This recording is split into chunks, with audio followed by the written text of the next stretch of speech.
As we get closer and closer to the first ever default of our country, which would literally send us into financial disarray like we've never seen before, possible delayed payments of Social Security, SSI, SSDI, SNAP payments, government pensions, anybody who works for the government, payments delayed because the government would literally not have money to pay out. We're starting to see Republicans and Democrats in Congress and pretty much everybody in the country who knows what's going on here very, very anxious and has been for a while. And this is why we really shouldn't even have a debt limit because remember that almost every bill pretty much has to be agreed by Congress to begin with, has to be signed by Congress and then signed by a president and agreed on. And then we have this debt limit over and above it as well. It's like a double approval. This is why they really shouldn't even have a debt limit, but that's another story. Even President Biden's own Democrats are getting anxious over President Biden's silence. He's not even negotiating with the Republicans. No Democrats are negotiating with the Republicans. After Republicans released their at least initial budget here, which no Democrats liked here immediately, pretty much cuts to SNAP benefits, cuts to the military budget, cuts to a lot of things, and only 1% increases going forward every year. Now, you can see here some House Democrats even are beginning to question President Biden's refusal to sit down with House Speaker Kevin McCarthy on the debt limit. Nothing is going to get done if they don't even negotiate. It signals that House Republicans' debt ceiling bill is at least in part having its intended effect of serving as the Republicans' starting position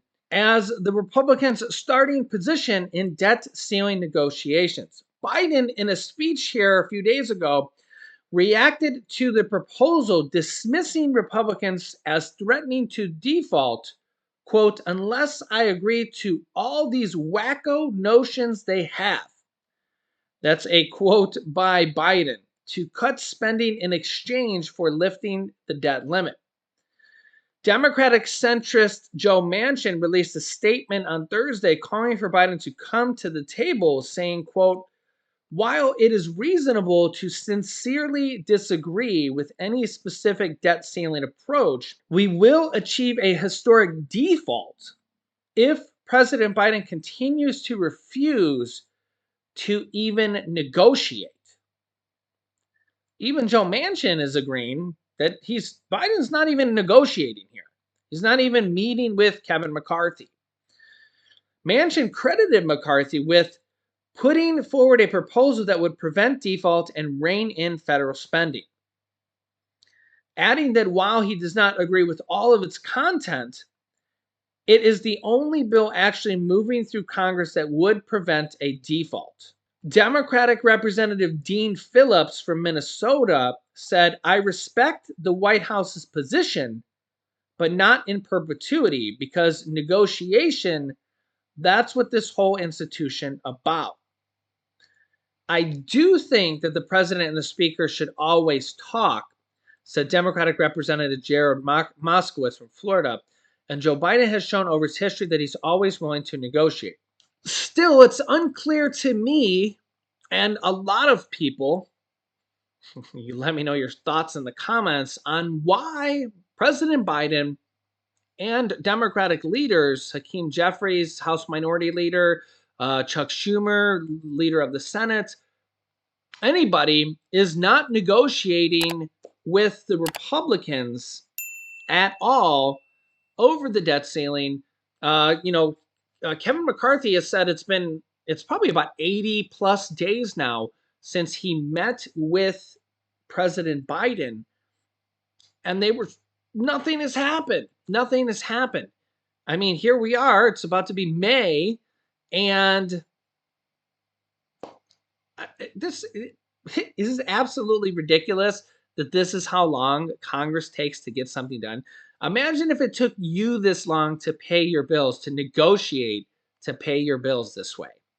I know it's absolutely a joke. And as you can see here, Biden is running out of time to avoid calamitous debt ceiling outcomes. The GOP's willingness to court economic disaster without major spending cuts leaves White House aides in a bind. And honestly, this is the same type of situation for what is happening with the Social Security and Medicare Trust Fund. We are running out of time. There's some people that say, "Oh, well, Jimmy, it's still, Medicare is going to run out of money in." You can see here the Medicare Hospital Trust Fund to run out of money by 2028. Trustees say that's less than 5 years. I mean, that's literally ridiculous. That's literally ridiculous, guys. We're talking 4+ years from now. When you're budgeting an entire country, that's a nightmare. That's a nightmare. Okay. You have Medicare won't have enough money to pay for full benefits after 2031. Again, 8 years, less than 8 years away. Social Security. In its latest Outlook report, the Congressional Budget Office, directly from the government, projected that the Old Age and Survivors Insurance Trust Fund, which pays out retirement and survivors' benefits from Social Security, would be exhausted by 2032. That's in 9 years or 8.5 years. This is directly from the Congressional Budget Office. 8.5 years or 9 years, whatever you want to call it. This is bad. This is bad. And the problem with this is that you can't say, oh, well, they have 4 years or 5 years or 8 years, and then they can fix it. You can't do that because the problem is then the trust funds have ran out of money and they're at zero. Do you want the Social Security Trust Fund to be at zero? Do you want the Medicare trust funds to be at zero? That means there's no money left. That means all the money that you have paid in for decades is gone. Think about that for a moment and then realize how long it takes Congress to do anything. And then the problem will kind of marinate and sink in.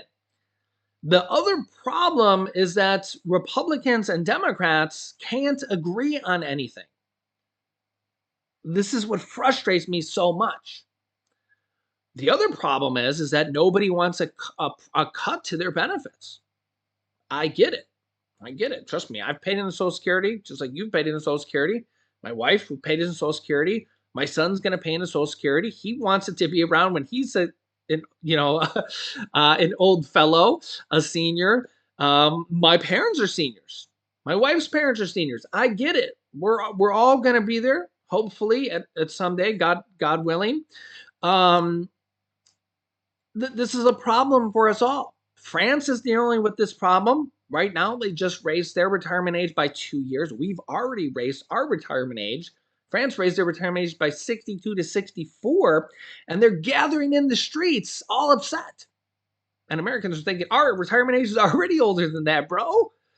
Yeah, and this is the problem is that literally pretty much almost, I haven't looked into every country around the world, but a lot of countries around the world that have Social Security type systems are all kind of in trouble just because of the way that they're run, especially if they haven't been invested in the stock market and bond market with blended portfolios over time. They get larger returns over time. And again, we had a bad last year, but again, all that's kind of averaged in over time. You get a larger return than if you're just invested in government treasuries. It's just higher returns. It's just the way. If you just look at averages, it's just higher returns. Okay, and this is one of the problems. The other problem is that the baby boomer generation is all retiring now. So a larger percentage of the people are retiring and no longer going to be paying in, and they're going to be taking out. And the other problem is that we've just had the fourth largest Social Security raise ever, 8.7%. And a lot of these things are all contributing to Social Security running out of money. And they have to change the projections. Social Security has been running out of money for decades. For decades. Okay. The system needs some tweaks to it. They tweaked it years ago with the Reagan administration when they raised the retirement age, but it wasn't enough. It wasn't enough, and they need to do more. And nobody wants to take the blame because if President Biden does it, people are going to blame Biden. If the Republicans do it, they're going to blame the Republicans. If the Democrats do it, they're going to blame the Democrats. The reality of it is both parties need to get behind, to get together and do it so where nobody can be blamed. And the problem is I guess the current president will probably get a lot of the blame, right? Because he's the president, whoever the president happens to be at that time. It's going to take a big blunt of the blame. If it's Biden, it's Biden. If it's the next president, it's the next president. But the sooner the better, because every single week, every single month, Social Security's running out of more and more money. Medicare's running out of more and more money. And the closer it gets to zero, the more and more drastic changes they have to make. They have to raise taxes. They have to cut benefits. They have to do drastic things, because if we get to zero in a few years, what happens is they are going to have, they're talking about a 24 to 25% cut to benefits, because then they would only be able to pay out benefits of what's coming in on a monthly basis. So people that are paying into Social Security every month, the money would go out immediately to people that are taking out Social Security. So the money that comes in immediately to Social Security, people that are paying into the system, would go out immediately to the people that are taking Social Security. Because if there's no more trust fund left, because the money's running out every month, okay, the money that comes in immediately would go out immediately. There would be no money left over in 8 to 9 years, maybe 10 years, depending on the estimates, depending on how it goes. But if they don't change things, if they don't raise the taxes or raise the retirement age or tweak things, tweak how it's invested or something along those lines, all these things are going to run out of money. That's almost a certainty. So let me know your thoughts. I'll keep you up to date here on our channel with everything going on here in our country on a daily basis. So if you haven't yet, make sure to click the subscribe button down below and the bell icon afterwards so you don't miss out on new videos. It's completely free to do so. New videos come out here on our YouTube channel every day at 10 a.m., 3 p.m., and 8 p.m. Eastern Standard Time. Also, thanks so much for hitting the like button for us and sharing these videos as well. It helps out our channel and gets the message out to more people that need to hear this information. Here's some videos you should watch next. Trillions of dollars were just announced by the Republican Party. You can see it here in this video. And Putin and China both targeting the US. You can see it here in this video. Click on one of those videos next. Thanks for watching, guys, and I'll see you in the next video.